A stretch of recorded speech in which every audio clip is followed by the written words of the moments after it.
Did you know that one of America's deadliest school shooters planned his media coverage just as carefully as his murders? In 2007, Sung Hui Cho killed 32 people at Virginia Tech. But here's the chilling part. Right between his attacks, he had already mailed a complete media package to NBC News. The package contained 27 videos, 43 photos, and an 1,800-word manifesto. In the videos, Cho poses with weapons while ranting about revenge against rich kids.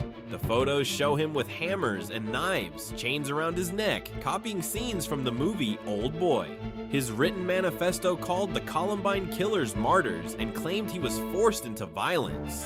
The most disturbing detail? The package arrived at NBC during the actual shooting, postmarked between his first and second attacks. Cho had timed everything perfectly, ensuring his twisted message would be broadcast worldwide even after he took his own life. He didn't just plan a massacre, he orchestrated his own media campaign from beyond the grave.